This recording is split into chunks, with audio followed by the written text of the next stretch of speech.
Hello, my name is Marie Barnage McIntyre, the horticulturist for Rancho Los Cerritos. I take care of the living collections on the historic site and will be narrating your virtual tour of our California native garden. In the 1920s, oil exploration often occurred right outside the door of the homes in the Los Cerritos neighborhood. By 1927, the oil in the local wells had dried up, leaving behind the inevitable waste associated with boom and bust industries. A couple of years later, Llewellyn and Avis Bixby started renovations on the family's old adobe, located on the remaining acreage of the once sprawling ranch. Derelict wells and new construction would have been the view from the top of the hill. Landscape architect Ralph Cornell was designing the estate garden and created a thickly planted buffer zone to screen the view, soften the sounds, and absorb any rain runoff from the property. Now, Llewellyn Bixby delighted in the California countryside and found a kindred spirit in his landscape architect.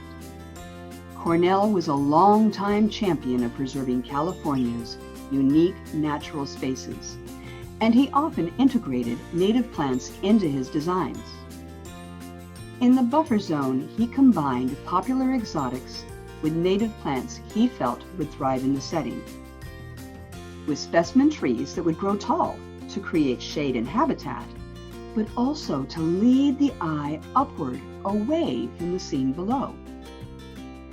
When the site became a museum in the 1950s, the buffer zone was broken up to add parking.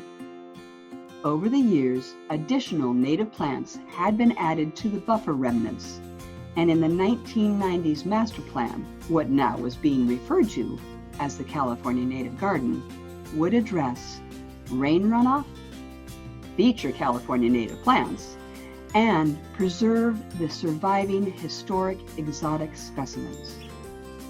In 2014, with a grant from the Port of Long Beach, the redesign commenced.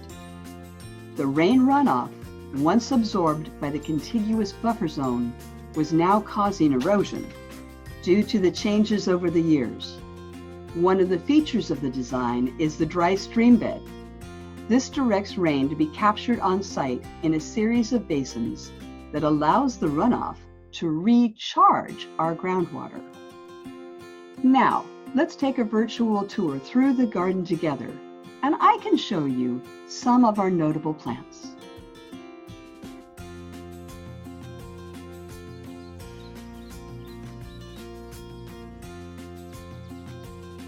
This is Mahonia, or Oregon grape, and it is a really tough plant.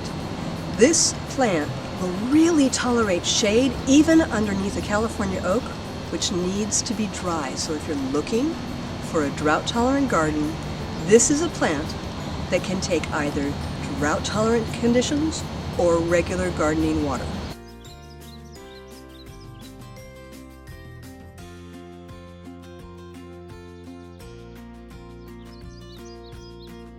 Have you ever watched rain run off your roof and into the street and think, what a waste of a precious resource?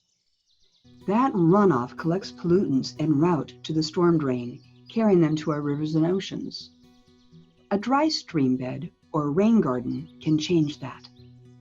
By adding gutters to your roof and directing the water to these filtering systems, the water is captured on site, slowly absorbed and filtered by the soil as it makes its way back to recharge the groundwater below.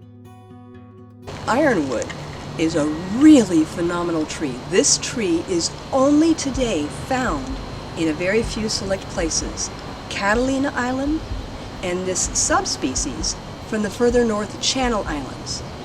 Nowhere on the mainland do you find them in a natural setting. This is a terrific California native. I love to use it in groups, so if you have a room to put many trees in a small section, this is how they look. And when you find them on the islands, you'll never find them by themselves, but they're always in a copse.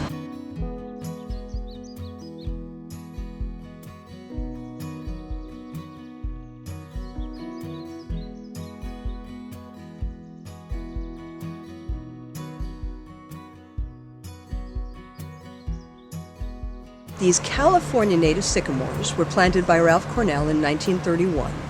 And the reason the bark flakes away is that every time the trunk gains in girth, it has to expand. And to do so, it literally loses part of the old bark.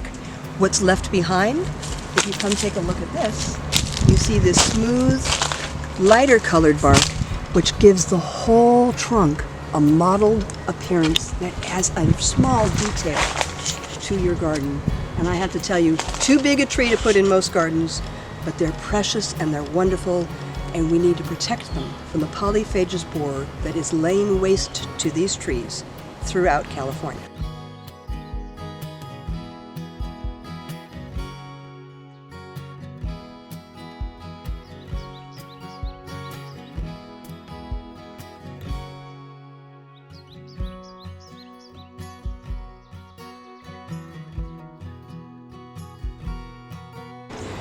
This is a coast live oak, one of California's many native oaks. This one happens to be evergreen. They all produce acorns, and because of that, evergreen and acorns, it is a phenomenal habitat tree. This is a great tree to look for birds who are using it for shelter, as well as gleaning insects off of the stems and the twigs, and is very drought tolerant. You never want to overwater a native oak. If you plant it in your own garden, be aware that if you're sensitive to pollen, this could be a problem for you.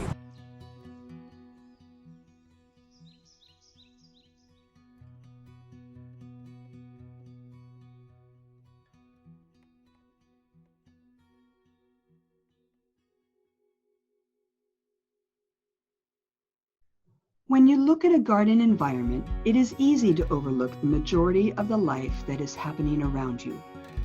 Macroorganisms such as plants, animals, and insects are easily seen. Simply by eating, animals and insects start the decomposing process that builds our soils. Microorganisms outnumber them by far. They've finished processing everything macroorganisms produce, releasing nutrients back into the soil to help nourish nearby roots.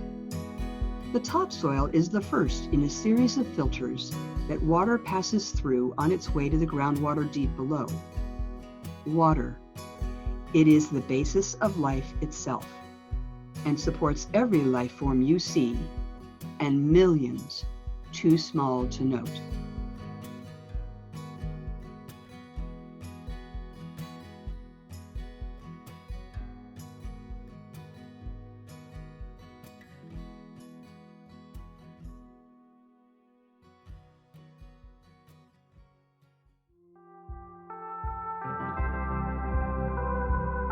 The Port of Long Beach has been a great supporter of the Rancho. They have funded our California Native Garden. The project is now titled Looking Back to Advance Forward. We are creating a state-of-the-art stormwater retention system that will capture 95% of the first rainfall. That water will then be reused on the site.